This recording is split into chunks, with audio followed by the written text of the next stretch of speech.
You join me here in Cologne for GamesCom, and I'm very pleased to say I've managed to grab a few moments with Peter Moore, President of EA Sports. Peter, what does an event like GamesCom mean to EA Sports? Well, this is, first of all, I am blown away by the size of the convention center. Obviously, they're projecting 200,000 visitors. There's a consumer element to the show beginning tomorrow. Very exciting for us to be able to show our code to consumers, as well as what we normally do, of course, which is to the press and to analysts. Having the ability to be able to finally show games like FIFA, EA Sports Active, which we debuted yesterday, and for consumers to get their hands on them, gives us great feedback. The developers get a lot of information directly for the consumers hanging in there. And in some instances, we've still got time to make a few changes, a few little tweaks as we get ready to ship the games. Terrific presentation yesterday. I wonder what's the single innovation that you're most excited about in FIFA? Boy, I mean, I love the idea. The buzz I saw last night before I went to bed here on actually the gamer face, putting yourself on the body of a player. People were very excited about that. The very cool video that Dave Rutter showed, things like goalkeeper reactions, some of the secondary saves, more urgent defending, a lot of polish in the game. Clearly, FIFA 9 is going to be something that is going to be a challenge for the team to make even better, but you can see the elements now of polish, refinements, listening to the community, taking some of the feedback.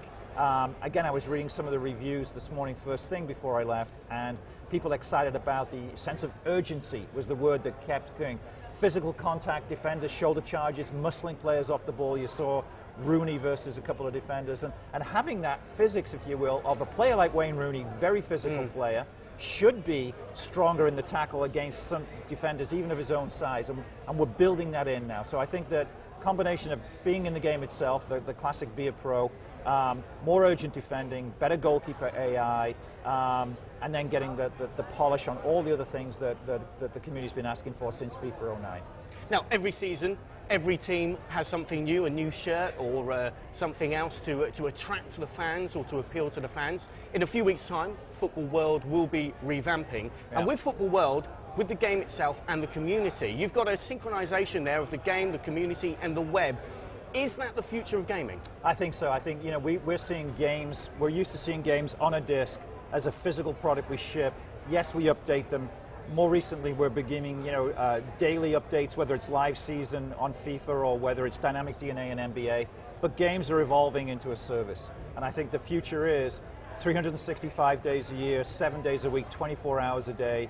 Our development teams, our community teams, managing what's going on, listening to feedback, reacting in real time, listening to what's going on in the real season, looking at my team Liverpool and saying, boy, they're not what they thought they were, as we saw against Spurs on Sunday, and how that's reflected in the game.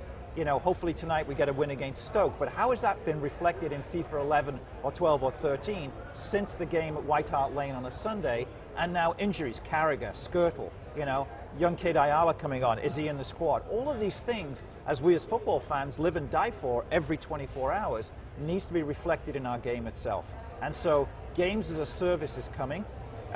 Constant reiteration of the real-life situation every 24 hours needs to be there. I think we're relatively close, but we need to get better over the coming years. You mentioned as well, of course, throughout this whole process, you've listened, responded to the feedback from the community. Is it a case of now gamers are actually far more sophisticated than they ever were? Absolutely. I was looking at Eurogamer this morning, and I was looking at we had done at EAC recently, obviously brought a lot of European journalists over to get hands-on with FIFA right there at EAC in Vancouver.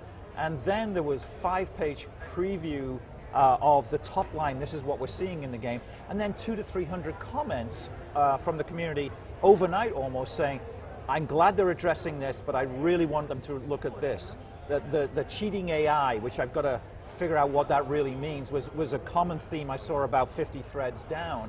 And the ability for you to be able to dribble, if you had a Ronaldo-type player, one guy was saying, then I know I can take on the whole defense because there was a misbalance in some of the players in there. All of the stuff that the team has now addressed. But yes, the community has a voice. We need to respond. If we continue in our leadership role as undisputably the top football game in the world, we have to respond. We have to be able to deliver improvements every single year based upon critical feedback from the people who spend hundreds of hours playing the game. More so sometimes than their own development teams. They know the game as well as their own dev teams, and you bet we better listen to them. The gamers will get to grips with the game itself tomorrow for the first time. What would you hope they walk away from this event thinking? Understanding that we didn't rest on our laurels with FIFA 09, that we are very constantly aware of the competition that the other game out there brings, that we're not going to sit back and focus on things that aren't going to deliver a world-class experience every single year, and seeing where I think we really get, as we mentioned earlier, get to games as a service, how we deliver to your point, a fully integrated web-based, mobile-based, console-based experience that is football 24/7. And that is the goal of the development team, and I think we're getting pretty close to doing that. And we saw you yesterday at the presentation for the Wii Active. I've got to say, very hands-on. Yes, indeed. And you mentioned there the injuries that Liverpool are rife with right now. Yeah. Do you know what? You looked in great physical shape to me, and I'm going to launch a come and get him plea to Rafa Benitez right now. Rafa, I am ready. Listen to the man, Rafa. I can play right full-back. I'm thinking, and Sewer, we'll put him on the bench a little bit. It's me, Carragher, Skirtle, although he can only go that way, all right? And I've always liked Fabio Aurelio, but it sounds like he's out till Christmas, and we're lacking a left-back, and that could be in Sewer, I think. Hooking up with Riera, I think Babel is, just for whatever reason, he cannot play in the Premier League. But I'm ready at right full-back. And Rafa, if you need someone to slice the oranges at half-time, I'm cheap. I'm your man, he's cheap. Peter, thank you. Always a pleasure.